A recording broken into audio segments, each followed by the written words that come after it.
Morning. I'm glad you can join me this morning as we do a brief introduction and some guidance for everybody that's on our Pulse team. What I'm going to do is give you a layout today of who we are, what our technology is, what's being offered, and then what's very brief moment on what's coming in the next few months. So this is primarily for the show that we're doing there in Charleston. It'll be a 3-day show, basically 3 afternoons plus some teaching times off to the side. We'll have some hands-on. My team that will be demonstrating what we have will consist of myself, Michael Kralik. We may use one or two others, but those are the two primaries that will be actually demonstrating. Then we'll have a sales team that's working within the convention or show, and that would be with Michael and Don, and they'll be heading up that aspect of it. We'll have multiple people there to help us, and this training video is to basically get you used to the language that we're using and the best language to use. So that's what we will be doing. But first, let me kind of walk you through where we started.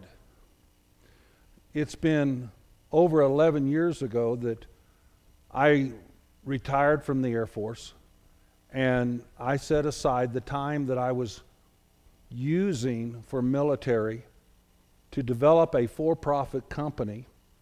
And the for-profit company had one purpose, and that purpose was to fund not-for-profit ministry providing cheap energy and clean water to third world environments. When we started that, I could spell photovoltaic, but that was about all I knew. So it was a huge learning curve for me, and I started studying renewable energies and searching, doing a whole lot of research on what's out there to clean water. What I found was a very primitive process of cleaning water, and I apologize for those who work in the wastewater treatment arena, because I don't want them to hear me say that what you're doing is not good. That's not my intent at all. My intent is to say everything's moving at rapid speed to improve technologies. But when we come to wastewater treatment, basically what we do, we're stuck in the world of chemical. What do we do to chemically treat water? So 11 years ago, I began the journey. Somewhere around 8 years ago, I met an individual who is extremely intelligent. I'll go ahead and call his name. His name's Richard Foz. And Richard Foz was one of a few who had a technology that they had just recently patented. The technology was to use intense light pulsing to kill any kind of pathogen in water for the purposes of cleaning water aboard ship. So it was a ballast water treatment. He and I talked, and I did a really deep dive on his technology, as much as he would let me at that time. You have to understand, when you're a patent holder, the one thing you don't want to do is start telling everybody what you have. So I worked with Richard. He had a partner named Stagmeyer. Mr. Stagmeyer had died, and Richard was the sole mover and shaker. Later, he developed another partner, and that partner helped move the idea further along and through testing. And yet, that partner was not passionate about the product. He was very, very astute. He was a very intelligent man, but he didn't have the passion or the drive. And I say that not, again, to bring any kind of disdain to the man. He was a beautiful individual, and this individual died just a few months ago, really a little bit more than a year. And so it's back to Richard. Well, what happened was a few years ago, Richard came to me and we were talking about how to take his patent and move it further toward the marketplace. And without going through all the history, about a year and a half, almost 2 years ago, Richard asked me if I could help move it to manufacturing. I saw the implications of helping him toward helping our vision. And so here we are 2 years later, and we actually have a product that is ready for manufacturing. Now, what happened a year ago is something called COVID. The SARS-2 virus came into our country, and if you were going to use the literal name or the appropriate name, it would be the Wuhan virus 2019. But China didn't like that name, so we moved it over to the COVID-19. That's not a descriptive name, but that's the name that we're stuck with. I was asked, can we do anything for COVID outside of treating it in water? So a year ago, we pulled the light, so to speak, out of the tube, and we started readdressing how we were going to do this. And through the process, we've come up with something that we call the pulse. And the pulse is intense light pulsing. And we're going to go into that in just a moment. But it is totally unlike anything else on the marketplace. It is not a common technology. Some people hear the letters UV and say, oh, we already have that. The only thing that you can say that is common between what is presently in the marketplace under the heading UV and our technology is the word light. Beyond that, there's not many commonalities. The whole approach to what we do is different. And that's what we'll talk about in just a moment. So right now, what we have is the technology that came a dozen years ago through Falls-Stegmeyer. It was called at that time the PES technology. And it has now moved into the Pulse, and Native Sun Group is controlling the movement of this technology. And right now we have concluded to build one module, and this module, that you'll see at the show, can be utilized in many different applications, and we'll talk about that. So the Pulse is what you speak of, and you'll have little stickers on everything that says Got Pulse. And the whole idea is we want people to understand we have a technology that can destroy, eradicate, completely obliterate pathogens, not just SARS-2. We can take any pathogen and destroy it because of the technology that we use. So that's who we are. Now then, we're operating under the Pulse by NSG. We have a manufacturing plant that's going to be up and running this summer, early summer, and we're going to be producing many of these modules. And the modules will, again, go into various applications. So that's what you want to be able to talk to people about, is the Pulse. Now let's move this a little bit further. Go beyond who we are, and let's talk about technology.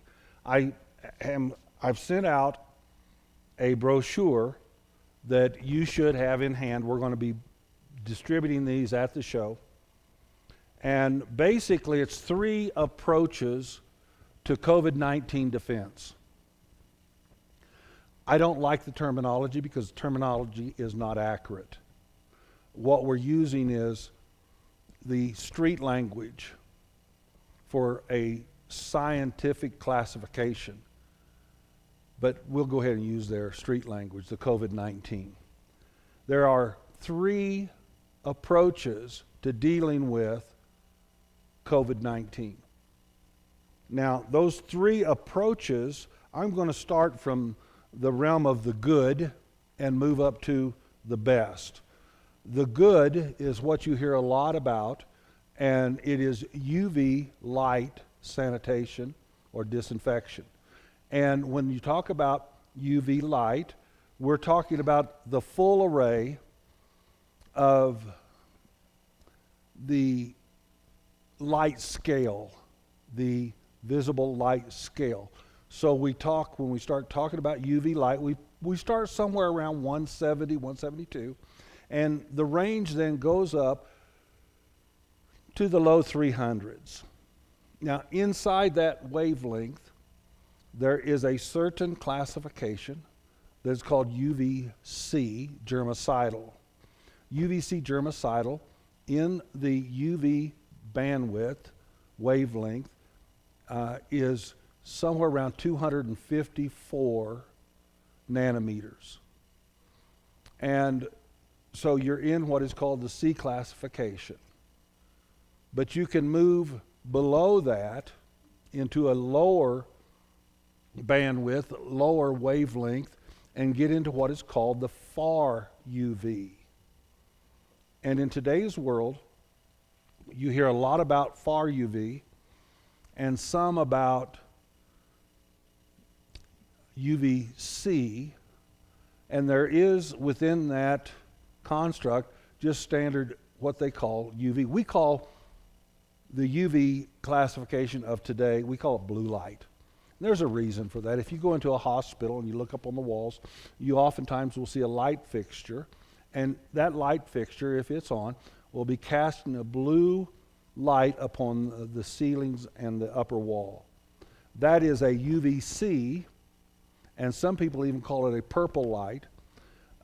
If you watch very many advertisements on television, you'll find people with a wand or with a light, and it's just a blue light, and they will tell you, well, this is not harmful to the epidermal layer, nor is it harmful to the eye. Any light can be harmful. Any light can be harmful. What we have to do is to make sure that we balance everything and protect the individual that's around the light or that is using the light. The technology behind what we call the blue light, the technology is to disrupt, dissociate, break the DNA strain. And the idea is if you break that strain, you inactivate the virus, the molecule, if you would. And the idea is if you can break that DNA strain, it will not replicate, therefore it will die.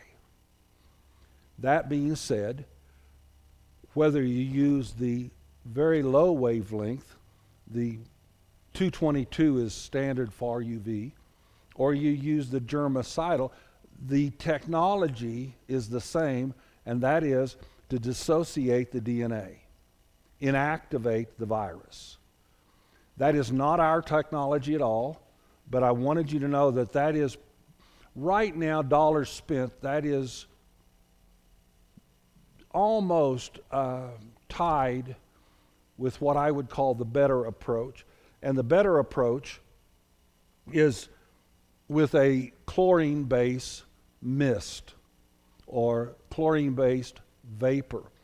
And matter of fact, we have some of this here at this show. It's utilizing hypochlorous acid. Now, they bring that fluid down to a very, very fine mist, and they fog an area. And if you're going to disinfect something and you work with various approving groups such as FDA, then you have to have certain language. Anytime you're dealing with words and liquids, FDA says, okay, it needs to have or must have chlorine in it. So this particular product, and on the sheet that you look at, this product is being used prominently now, not just nationwide, but worldwide. The problem with it is labor intensive in that you fog and most of the time you come back and wipe down. That increases your man hours, woman hours, whatever you want to say, and it puts moisture out into the room. The problem I have is that we're using too many types of chlorine for sanitization purposes. And almost everything that you talk to medically that has to be sanitized involves a liquid, a chlorine-based product. It is far more thorough than UV. It can be used almost anywhere, whereas all the UV cannot. UVC has to be used in a very restricted environment, and far UV needs to be used in a environment that time does not interrupt your process. So good is UV, better is what I would then call the fogger, the sanitizing fog. But then let's talk about the best. That's why we're here. Our technology surpasses any technology that's out there. There's nothing like what we're doing. We do not attempt to dissociate the DNA within a cell. What we do is we destroy the pathogen cell. We eradicate the pathogen or the virus. We don't play games with, and excuse me for saying, I shouldn't say it that way. We don't attempt to dissociate the DNA. I want you to stop and think with me for just a second. A human hair, especially at my age, you really have to have the right light to be able to hold a hair in your hand and see it. If you take 1/1,000,000th the size of that human hair, then you're getting down close to molecular structure. By the time you get down to what is called the SARS-2 or the COVID-19, we're talking about 10/1,000,000ths the size of a human hair. Can't see it. It is so very, very small, but that does not change what that small molecule can do. I want you to understand, to go in your mind to that molecule and think, okay, we're going to go within the molecule and we're going to dissociate the DNA. We're now on such a small molecular level that it's beyond our thoughts and imaginations. So what we do, we have found that the pulse light will destroy it using our technology. Now let me back up a little bit, because I want you to understand, when you talk about far UV or UVC, that range of light, when you're dealing with that, the normal application pertaining to the energy used to disperse that light runs somewhere between 800 and 1200 watts, and it's a constant light. When I say constant, you don't see pulsing, you don't see blinking, it just looks like a constant light. But it's at 8 to 1200 watts. We do not approach it that way. We found that if you pulse the light with a high degree of intensity, and you pulse that many times a second, you have far better chance of totally destroying the pathogen. When we started, we were pulsing the light between 4 and 8 times a second.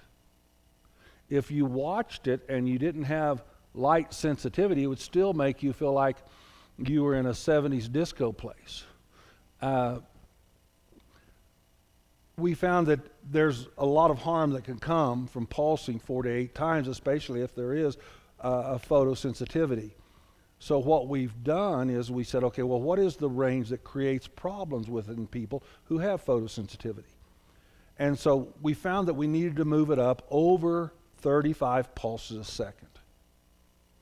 That posed a little bit of difficulty for us because we had to figure out how do you do that. Well, utilizing the people that we work with, and again, you'll meet Mike Kralik. Michael is a brilliant man, and I say this not to embarrass him. When you introduce Michael to somebody, you'll introduce him as Dr. Kralik. He has not just one PhD, but he has several PhD studies beyond his first. He started with toxicology. He's a brilliant man, and working together with him. And when I say working with him, I'm not the brightest bulb in the room. He is. And there's a lot of people in between him and me.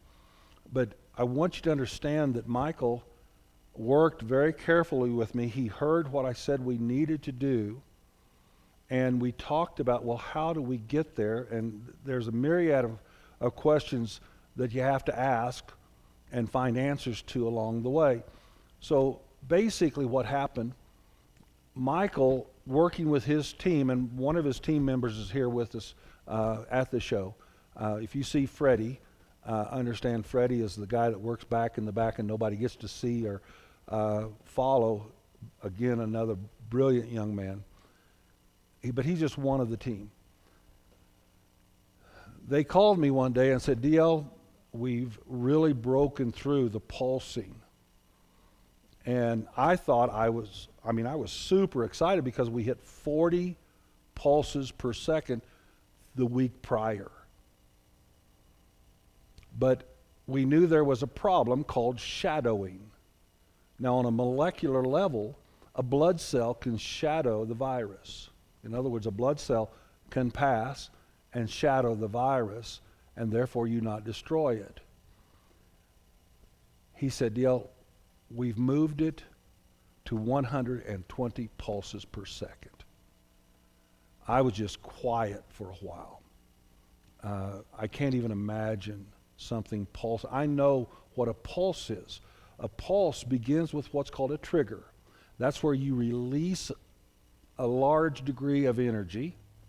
Then it goes to what is called a simmer. A simmer means you hold it there. And then you have a discharge mode, which allows you to take the trigger and the simmer and completely empty it from the process so that you can do the process again.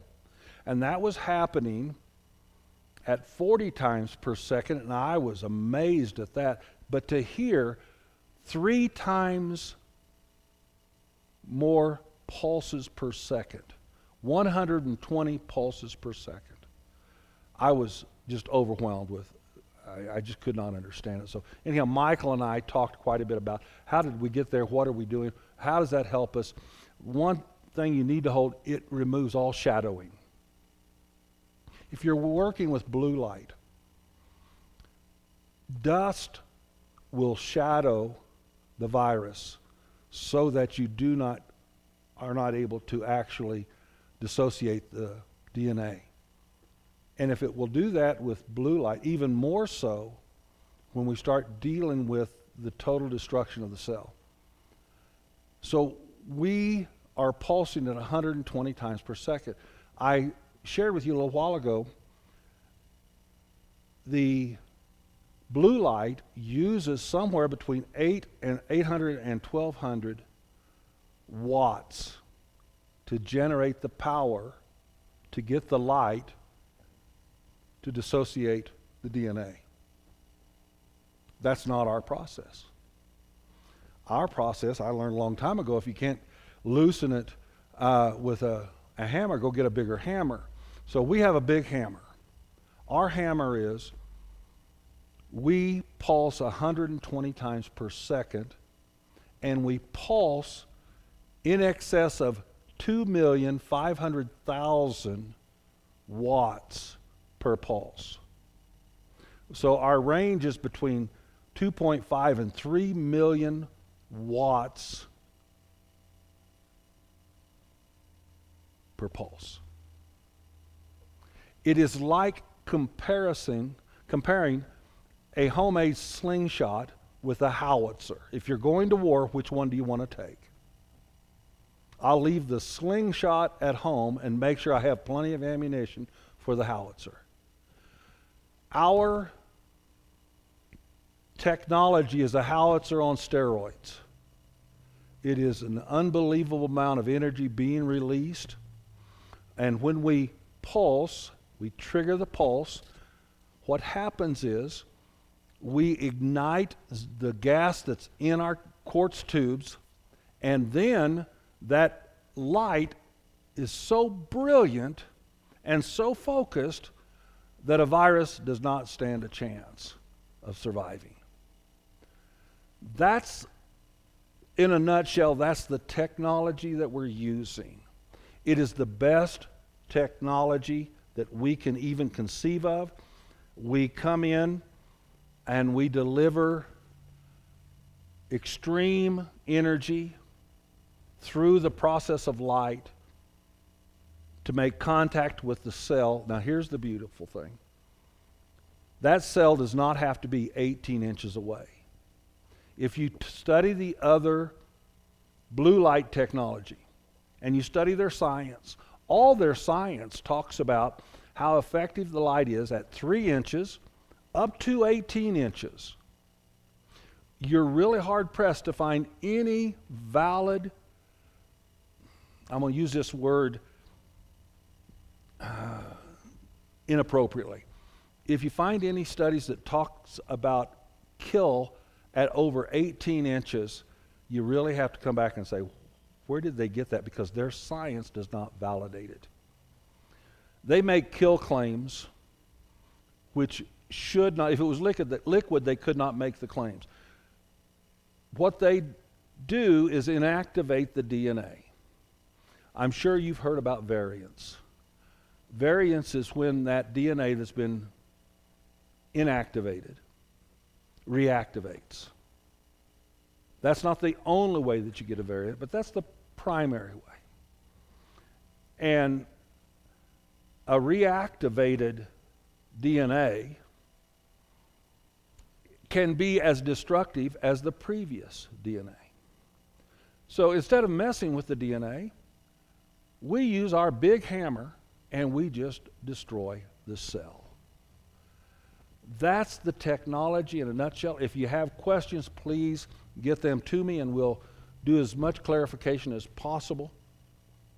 I want to just take a moment and say at the show, we're going to be showing how we can use a module, and that's the term you want to use. We have we only build one module. That module can be made into a handheld disinfectant that can kill, destroy, eradicate, obliterate virus at 5 to 10 feet. We say 5 foot because we want to be extra cautious. We believe that we can still deliver enough power to do everything I just said at up to 10 foot. At 5 foot, you can walk down the center aisle of an airplane utilizing the handheld, sanitizing everything that you pass. It has a destructive power even on a reflection. It's not as strong as a direct, but even a reflected light still has enough power to kill, destroy, eradicate virus. So we have the handheld sanitizer. We also are going to put a module in a device whereby you can walk up, put your hands under the device, the light comes on, and in less than 6 seconds, any pathogens on your hands is destroyed. You're not in the light long enough for the light to harm the skin, to penetrate deep into the epidermal layer. It just basically in that 6 to 8 second bracket, it destroys the virus. The third application The first being the handheld, second, hand sanitizer. The third, we're really excited about. We're actually going to put our pulse with its intense power into a 222 framework. In other words, into the far UV framework. And by doing this, we put 2 modules in a walk-through device, very, very similar to a metal detector. We put 2, have reflective sightings, and with those 2 pulse lights, a person can walk through an intense light field, and that light field will take and sanitize the body, the coat, the shirt, the pants, the skirt, whichever you're wearing as you walk through. Those are the main applications that we're going to show in South Carolina. There are other applications, we'll be talking about those later. But this gives you, I hope, a good overview of who we are and what it is that we're doing. If you have any questions, please email me at dl@nativesungroup.com, and group is GRP, dl@nativesungroup.com, or contact Rob Stover, and Rob's on his email is rs@nativesungroup. So thank you for watching this training session, and if you have questions, please call. Thank you very much.